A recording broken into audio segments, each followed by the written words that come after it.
अगदी मार्केटमध्ये मिळतो तसाच जाळीदार ढोकळा रेसिपी आज आपण बघणार आहोत। असा हा जाळीदार ढोकळा घरच्या घरी खूप कमी साहित्यात तयार होतो आणि चवही अगदी मार्केटसारखीच येते। असा हा परफेक्ट ढोकळा बनवण्यासाठीच्या टिप्स मी पूर्ण व्हिडिओमध्ये सांगणार आहे, त्यामुळे व्हिडिओ शेवटपर्यंत नक्की बघा। तर मी आपल्या प्रियाज व्हेज रेसिपीज अँड ब्लॉगमध्ये आपलं अगदी मनापासून स्वागत करते। चला वेळ न घालवता रेसिपीला सुरुवात करूयात। आणि जाळीदार मार्केटसारखा ढोकळा बनवण्यासाठी आपल्याला इथे लागणार आहे बेसनचं पीठ। तर इथे मी एक बोल आणि ही गाळणी घेतली आहे आणि त्यामध्ये आता आपण घालून घेणार आहोत 1.5 वाटी बेसनचं पीठ। तर बेसनचं पीठ वजनी प्रमाणात बघाल तर इथे मी 150 ग्रॅम घेतले आहे, 150 ग्रॅम। तर हा बेसनचा पीठ घरीच बनवलेला आहे, तुम्ही वाटल्यास जो बाहेर रेडीमेड मिळतो तो सुद्धा घेऊ शकता। तर महत्त्वाची टीप म्हणजे आपल्याला जे पण पीठ आपण घेणार ते आपल्याला चाळून घ्यायचं आहे। ही महत्त्वाची टीप आहे आपला जाळीदार ढोकळा बनवण्यासाठीची। तर हे बघा, इथे आपलं पीठ व्यवस्थित असं चाळून झालं आहे, ते आपण साईडला ठेवून देऊयात आणि आता पुढची तयारी करूयात। तर हे बघा, इथे मी एक मिक्सरचा छोटा जार घेतला आहे, त्यामध्ये आपल्याला घालून घ्यायचं आहे 2 चमच साखर। त्यानंतर आपण याच्यामध्ये मीठ घालून घेणार आहोत। तर इथे मी अर्धा छोटा चमच घेतला आहे मीठ। त्यानंतर अर्धा चमच मी इथे सायट्रिक ॲसिड घेतला आहे, जे आपला किराणा मालाच्या दुकानामध्ये आपल्याला इझिली मिळतो आणि त्याला लिंबूसत्वसुद्धा म्हणतात। तर ते नसेल तुमच्याकडे तर तुम्ही इथे अर्ध्या लिंबाचा रस घातला तरीही चालेल। नंतर अगदी 2 चिमूटभर आपण हिंग घालून घेणार आहोत। त्यानंतर ज्या चमचने आपण साखर घेतली होती त्याच चमचने 1 चमच भरून आपल्याला तेल घालून घ्यायचं आहे आणि थोडंसं पाणी घालून, म्हणजेच इथे अर्धा कप पाणी घालून हे आता मिक्सरला फिरवून घेऊयात। तर हे सॉल्युशन केल्यावरती काय होतं की आपला ढोकळा जो आहे तो खूप असा स्पंजी होतो। चला तर आता आपण हे मिक्सरला फिरवून घेऊयात। तर हे बघा, मिक्सरला छान असं आता सगळं साहित्य आपलं वाटून झालं आहे। आता पुढची तयारी करूयात। तर आपण जे पीठ चाळून ठेवलं होतं त्यामध्ये घालून घेऊयात हळदी पावडर। तर इथे मी खूप अशी कमी घेतली आहे, पावपेक्षासुद्धा कमी हळद घेतली आहे। हळदी पावडरचा वापर इथे खूपच कमी करायचा आहे। तर आता आपण जे सोल्युशन वाटून घेतलं होतं मिक्सरला ते सुद्धा यामध्ये घालून घेऊया आणि मिक्सरच्या भांड्यालासुद्धा अजून आहे त्यामध्ये सुद्धा पाणी घालून ते आपण यामध्येच घालून घेऊया। तर हे बघा, आपल्याला असं चमचने पहिला मिक्स करून घ्यायचं आहे, थोडं थोडं पाणी घालून, आणि शक्यतो आपल्याला एकाच डायरेक्शनने असं हे गोल गोल फिरवून घ्यायचं आहे। तर इथे मी पाणी घालून चमचने फक्त मिक्स करून घेतलं आहे। तर आता आपल्या ह्याच्यातल्या व्यवस्थित अशा गुठळ्या मोडून काढायच्या आहेत, त्यामुळे आपल्याला इथे विस्क वापरावी लागेल।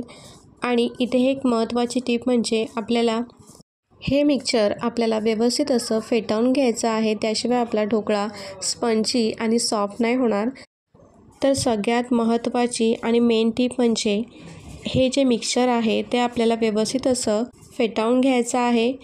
आपल्याला इथे 5 ते 6 मिनटं हे मिक्सचर आपल्याला अगदी हलकं होईपर्यंत थोडं थोडं पाणी घालून फेटाळून घ्यायचं आहे। तर तुम्हाला मी कन्सिस्टन्सी दाखवते।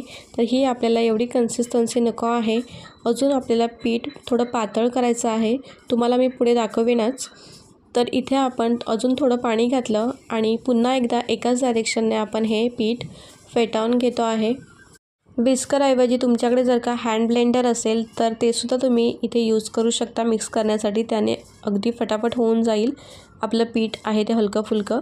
तर हे बघा, अगदी 5 मिनटानंतर मस्त असं पीठ आपलं हलकं फुलकं झालं आहे, कलरसुद्धा थोडं लाईट झाला आहे, तुम्ही बघू शकता। आता तुम्हाला मी पिठाची कन्सिस्टन्सी दाखवते चमचने। तर हे बघा, जी आपण धार सोडतोय चमचने अगदी पटकन अशी त्या आपल्या मिक्सरमध्ये मिक्स होते आहे, अजिबात लम्स होत नाही आहेत। तर अशी ही कन्सिस्टन्सी हवी आहे आपल्याला या मिक्सचरची। आता हे मिक्सचर आपल्याला थोडा वेळ असंच झाकून ठेवायचं आहे साईडला, तोपर्यंत पुढची तयारी करूयात। तर आपल्याला काय करायचं आहे, ज्या भांड्यामध्ये आपण ढोकळा वाफवणार आहोत ते आपल्याला आधीच गॅसवर ठेवून त्या पाण्याची उकळी काढायची आहे। आणि दुसरी तयारी म्हणजे ज्या भांड्यामध्ये आपण ढोकळ्याचं मिक्सचर घालणार आहोत त्या भांड्यालासुद्धा आधीच व्यवस्थित असं सगळ्या बाजूने तेल लावून घ्यायचं आहे। तर तुमच्याकडे जर का अशा प्रकारचं टीन नसेल तर तुम्ही वाटल्यास टोप किंवा कुकरमध्ये जे आपले डबे असतात त्याचासुद्धा इथे यूज करू शकता। तर तेल आपल्याला व्यवस्थित असं सगळ्या बाजूने कानाकोपऱ्यातून व्यवस्थित असं ग्रीस करून घ्यायचं आहे, कारण की आपला ढोकळा जो आहे तो वरपर्यंत फुलून येतो, त्यामुळे तो कुठेही चिटकू नये, कुठेही लागू नये म्हणून आपल्या सगळ्या बाजूने व्यवस्थित असं तेल ग्रीस करून घ्यायचं आहे। तर अशी ही आपल्याला पूर्वतयारी करायची आहे। आता आपण जे पीठ साईडला ठेवलं ते बघूयात। तर हे मिक्सर पुन्हा एकदा आपल्याला अशा प्रकारे विस्करने मिक्स करून घ्यायचं आहे आणि आता यामध्ये आपण एक छोटा चमच तेल घालून घेणार आहोत। त्यानंतर यामध्ये आपण जो इनोचा 5 ग्रॅमचा सॅशे असतो तो पूर्ण यामध्ये घालून घेणार आहोत। तर यामध्ये तुम्ही इनोऐवजी बेकिंग सोडासुद्धा घालू शकता। आता इनो घातल्यानंतरची जी पुढची प्रोसेस आहे ती आपल्याला अगदी फटाफट करायची आहे।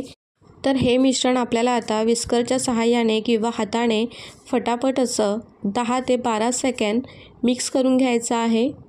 तर हे बघा इथे आपलं आता फेटाळून झालं आहे। आता हे पटकन आपण जे तेल लावलं होतं त्या टीनमध्ये फटाफट काढून घेऊयात आणि ही प्रोसेस आपल्याला फटाफट करायची असते, त्यामुळेच ही पूर्वतयारी करून ठेवायची म्हणजे जास्त वेळ लागत नाही। आता हे मिश्रण घालून झाल्यानंतर आपल्याला अजिबात टॅप वगैरे करायचं नाही, व्यवस्थित असं फक्त एक लेवल करून घ्यायचं जर का लेवल नसेल तर, आणि हे आता उकळत्या पाण्यावरती पटकन ठेवून द्यायचं। तर ही सुद्धा एक महत्त्वाची टीप म्हणजे आपण जेव्हा ढोकळा ठेवणार तेव्हा पाणी असं खळखळतं उकळतं पाहिजे, म्हणजे ढोकळ्याला पटकन अशी जाळी फुटते। आपण काही वेळेला काय करतो, ढोकळा जेव्हा आपण ठेवतो त्यावेळेसच गॅस चालू करतो, तर तसं नाही करायचं। आता हे आपण 15 ते 20 मिनटं मीडियम फ्लेमवरती वाफवून घ्यायचं आहे आणि अजिबात अधेमध्ये झाकण अजिबात ओपन करायचं नाही। डायरेक्ट 15 मिनटानंतरच आपण ते झाकण ओपन करणार आहोत।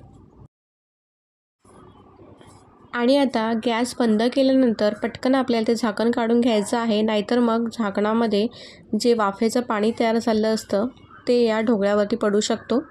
आता ढोकळा आतपर्यंत शिजला की नाही हे चेक करण्यासाठी आपण सुरी किंवा टूथपिकच्या साहाय्याने ते चेक करू शकतो। तर हे बघा आपली टूथपिक मस्त अशी क्लीन आली आहे, म्हणजे ढोकळा आपला व्यवस्थित असं आतपर्यंत शिजला गेला आहे। आता हे आपल्याला पूर्ण असं थंड करून घ्यायचं आहे, नंतर त्याचे आपल्याला पीसेस करायचे आहेत, तोपर्यंत आपण पुढची तयारी करूयात। तर आपल्याला ढोकळ्यावरती मस्त असा तडका देण्यासाठी मी इथे पॅन गरम करायला ठेवला होता। आता त्यामध्ये 2 चमच तेल घालून तेल चांगलं गरम झाल्यानंतर आपल्याला त्यामध्ये अर्धा चमच मोहरी घालून घ्यायची आहे। मोहरी चांगली तडतडली की त्यामध्ये मिरच्या घालून घ्यायच्या आहेत। मिरची तुमच्या आवडीनुसार घेऊ शकता, इथे मी 3 मिरच्या घेतल्या आहेत। त्यानंतर कढीपत्त्याची मी इथे 10-12 पानं घेतली आहेत। कढीपत्ता थोडा जास्त घ्यायचा, खूप छान स्वाद येतो आपल्या तडक्याला। आणि हे आता असं कमी गॅसवरती आपल्याला परतवून घ्यायचं आहे। मस्त असं परतल्यानंतर आपल्याला यामध्ये घालून घ्यायचं आहे 1 कप भरून पाणी। आणि आता पाण्याला चांगली उकळी आल्यानंतर यामध्ये घालायचं आहे 1 छोटा चमच भरून साखर। आणि साखर इथे आपल्याला यासाठी घालायची आहे जेणेकरून आपलं पाणी जे आहे त्याला थोडंसं असं दाटसरपणा येईल, आणि जेव्हा आपण ते ढोकळ्यावरती घालणार तेव्हा खूप असा छान ढोकळ्याचा स्वाद येतो। थोडंसं पाणी आपलं कमी होईपर्यंत आपल्याला हे उकळवून घ्यायचं आहे। तर हे बघा थोडंसं असं पाणी इथे कमी झालं आहे। आता हे थोडंसं असं कोमट झाल्यानंतर आपल्याला ते ढोकळ्यावरती घालून घ्यायचं आहे, एकदम गरम गरम तडका नाही द्यायचं। तर हे बघा आपला ढोकळा छान असा थंड झाला आहे। आता सुरीच्या सहाय्याने आपण साईडने त्याच्या कडा काढून घेऊया। आता सगळ्या साईडने कडा सोडल्यानंतर त्यावरती अशा प्रकारे प्लेट ठेवून ते आपल्याला प्लेटवरती काढून घेऊयात, अशा प्रकारे टॅप करून। आणि तुम्ही बघू शकता मस्त असा आपला जाळीदार ढोकळा इथे तयार झाला आहे। हे बघा जवळून तुम्ही बघू शकता मस्त अशी जाळी आली आहे। आता हे आपण कापून घेऊया। तुम्ही तुमच्या आवडीनुसार कोणत्याही शेपचे पीसेस करू शकता। मी इथे स्क्वेअर असे कापून घेणार आहे। तुम्हाला मी एक पीस दाखवते कापल्यानंतर। बघा मस्त असं जाळीदार आतपर्यंत मस्त असं शिजला गेला आहे, तुम्ही बघू शकता।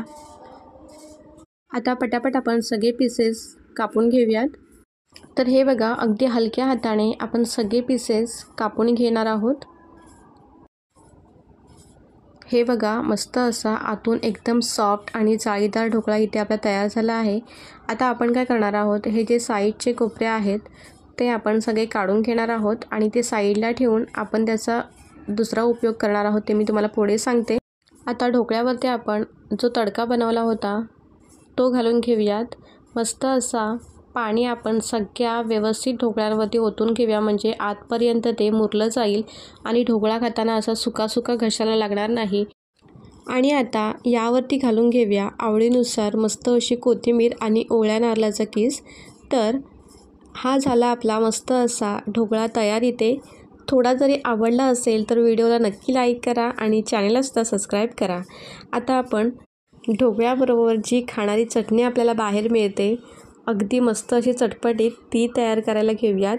तर त्यासाठी मी इथे कोथिंबीर घेतली आहे थोडीशी, त्यामध्ये काही 10-12 पुदिन्याची पानं, 3 इथे मी मिरच्या घेतल्या आहेत, तिखट तुमच्या आवडीनुसार घ्यायचं आहे। त्यानंतर 1 इंच आळ्याचा तुकडा, चवीनुसार मीठ घ्यायचं आहे आणि इथे मी छोटा चमच लिंबाचा रस घेतला आहे। आणि त्यानंतर जो आपल्या चटणीचा सिक्रेट आहे ते आहे हे बनवलेले आपण ढोकळे। मस्त असा खूप क्रीमी टेक्स्चर येतो आपल्या चटणीला, तुम्ही नक्की टाका आणि या पद्धतीने नक्की तुम्ही चटणी तयार करून बघा। बाहेरची मार्केटमध्ये आपल्याला चटणी मिळते ते अशाच प्रकारे बनवतात, खूप मस्त अशी क्रीमी चटणी इथे तयार होते। आता त्यामध्ये पाणी घालून हे आपण मिक्सरला फिरून घेऊया। पाणी तुमच्या आवडीनुसार घालायचं आहे, जेवढी तुम्हाला घट्ट पातळ पाहिजे तेवढी। तर ही बघा, मस्त अशी आपली क्रीमी चटणी इथे तयार झाली आहे। तुम्ही बघू शकता, मी थोडी घट्टच ठेवली आहे, तुम्ही तुमच्या आवडीनुसार पातळ किंवा घट्ट ठेवायचे आहे। तर इथे आपले ढोकळेसुद्धा मस्त असे तडका देऊन तयार आहेत आणि चटणीसुद्धा आपली रेडी आहे।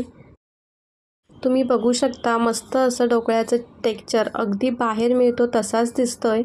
इथे सांगितल्याप्रमाणे जर का तुम्ही टिप्स वापरून ढोकळा तयार केला तर अगदी पहिल्याच प्रयत्नात तुम्हाला परफेक्ट ढोकळा असा करता येईल। त्यामुळे नक्की ही रेसिपी तुम्ही ट्राय करा, मस्ट ट्राय रेसिपी आहे, नक्की बनवून बघा।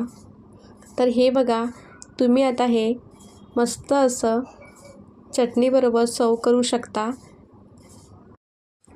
तर कशी वाटली तुम्हाला ही आजची ढोकळ्याची रेसिपी? आवडली असेल तर व्हिडिओला नक्की लाईक करा आणि चॅनलला सुद्धा सबस्क्राईब करा, त्यामुळे तुम्हाला नवीन माझे व्हिडिओ येणारे पाहायला मिळतील। चला तर मग भेटूया पुढच्या नवीन व्हिडिओमध्ये, तोपर्यंत सगळ्यांना बाय बाय।